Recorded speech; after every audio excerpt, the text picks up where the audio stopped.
I should tell you before we start, before I came here from the faculty at Johns Hopkins in Baltimore, and before I left, I was on the Tissue and Transfusion Committee.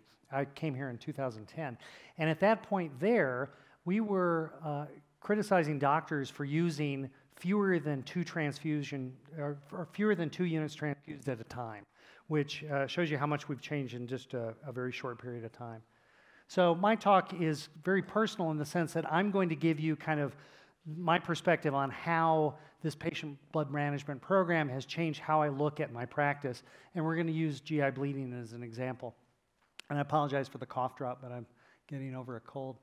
So the goal is really to understand in the context of mostly peptic ulcer disease how this has affected my practice, because the data was all out there. We just didn't really put it together. The problem being a gastroenterologist is our patients bleed. They get anemic, they come in anemic, and they don't often clot like they should because they're coming on things like Plavix and Xarelto and Coumadin and other exotic blood thinners that prevent a clot from forming. We also do things to make people bleed. That is a polyp. I don't think Diane's old enough to have a screening colonoscopy, so I think she's got some time, unless she has an early family history. But that's actually a snare being put through the scope during a colonoscopy. The idea is you're going to put that around there, you're going to take that off, and there's a very large artery that feeds that polyp. If you do it right, it's not going to bleed. Sometimes if you do it right, it's going to bleed anyway, but there are ways when it's a high-risk lesion to keep it from bleeding. And so that's how we've been changing, at least how I've been changing my practice, so that we have as few problems as possible.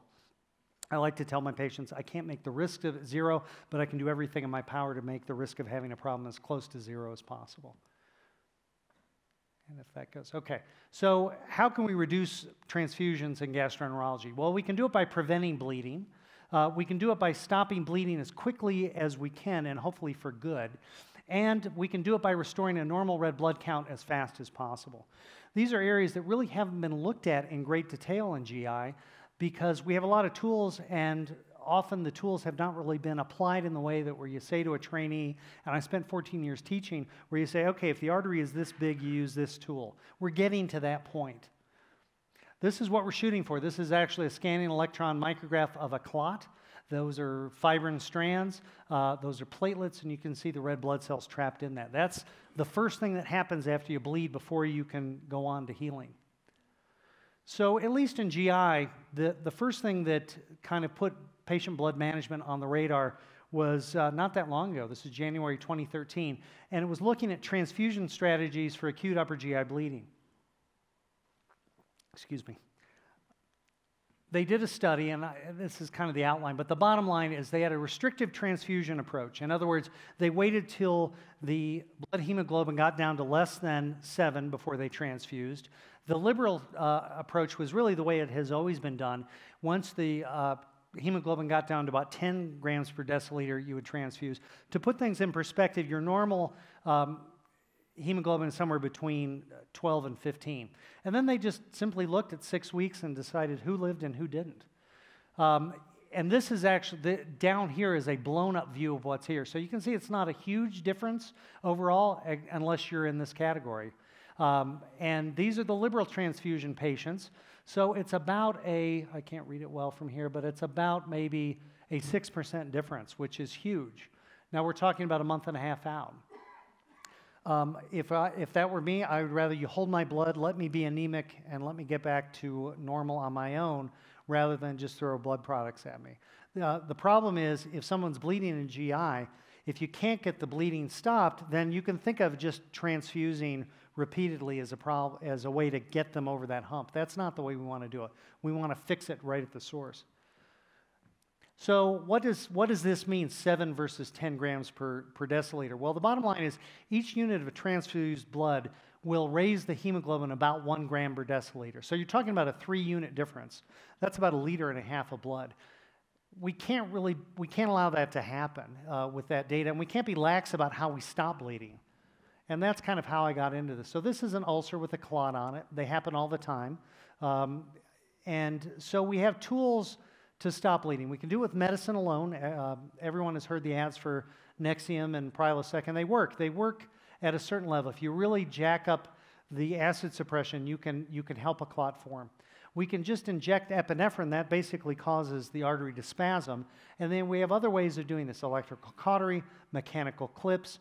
If it gets beyond what I'm capable of doing, we can ask the invasive radiologist to use angiography to put a clot basically inside the artery from the inside, or we can send someone to surgery. Obviously, we'd like to avoid that as possible. I consider that as, I'd love to not get to that. I don't consider it necessarily a failure because there's some vessels you're not going to be able to fix, but it's as close as you come to that.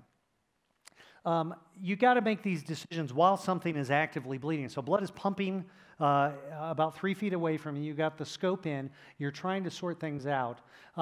And there was all this data that never really came out in the literature. One of my colleagues at the University of Virginia, when I was on the faculty there, actually became the AGA president, and he had some bad bleeding ulcer with a big vessel. And I said, well, what did you do to stop it? And he told me the next day, well, we just injected epinephrine. Well, the problem is epinephrine will only stop bleeding on a very small vessel, 0.5 millimeter at most. Thermal cautery will stop up to a 2 millimeter vessel, and then anything larger than that, you have to use mechanical means. And these are actually endoclips that I place on during procedures. We have a new one called the bear claw clip. I don't have a picture of that. But the idea is it's almost like a suture. It's a mechanical closure. Whenever I can use one of these, that's better than trying to rely on something else that's going to require the patient to heal before it actually does something, or even just rely on that spasm. That's not enough to do it. I might use the epinephrine so I can clear the field and see what's down there, and then try to use the most mechanical thing I can do to keep the bleeding from occurring. The problem that comes with larger arteries, the posterior wall of the duodenum, which is kind of on the back side, the largest arteries in the upper GI tract. It can be up to almost 3.5 millimeters. Here's a big deep ulcer. There's a big deep artery down there. That's hard sometimes to put a clip on. And so at that point, you may need angiography. You may need surgery. That's not a failure, but we'll always give the clips a try first. If I can, I will close the entire ulcer bed over. And if it bleeds under there, great, as long as it's not actively pumping blood. Hopefully everybody's eating. Yeah. I realize, my kids are used to talk at the dinner table that, probably would make your hair curl. The medications we use smarter approaches to our medications to try to have less bleeding and require less intervention. So it turns out if you take a drug like Nexium and you give it at very high doses, you will actually reduce the bleeding to 1/5 of that over a standard dose. So 3% of people rebleeding versus 16%. Now, very high doses, I'm talking about doses that your doctor wouldn't put you on in the office, like Nexium up to 160 milligrams a day. The reason that you need that is that at a pH of 5, which is basically vinegar, which is what typical doses of Nexium and Prilosec do, blood is still liquid. You can still get the soap scum off your shower at a pH of 5, and that's because it's getting rid of the calcium. Calcium is very important for blood clotting. If you go up to these very high doses, you actually have turned the stomach from battery acid to vinegar, which you'd get on standard doses, to water. And blood will clot at a pH of 4. So any minimal acidity will not allow blood to clot. So that's one thing we do in almost everybody when they hit the door, even before I know what's going on. We can always back off. And then after bleeding, we want to make sure that things heal. So an oral proton pump inhibitor for at least 8 to 12 weeks to heal ulcer. And we give iron to raise hemoglobin.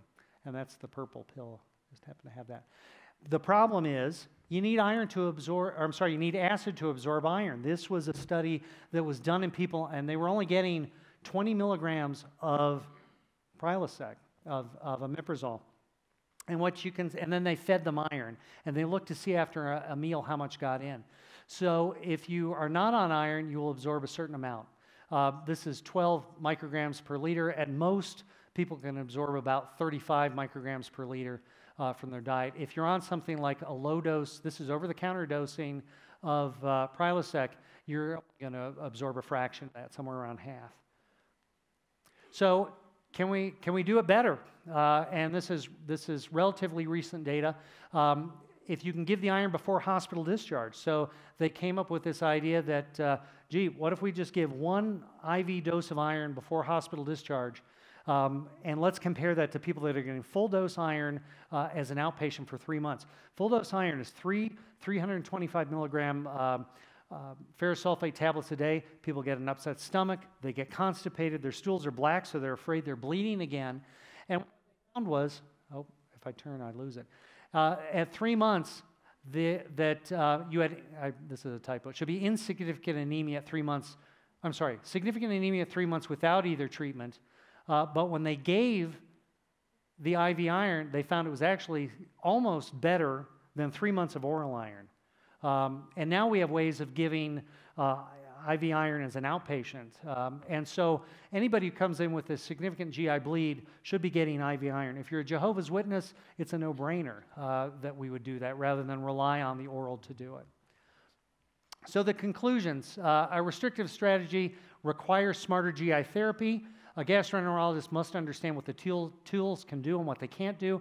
And our patient blood management program is promoting improved GI care overall because we're looking at the whole picture from one end of the hospitalization to the other.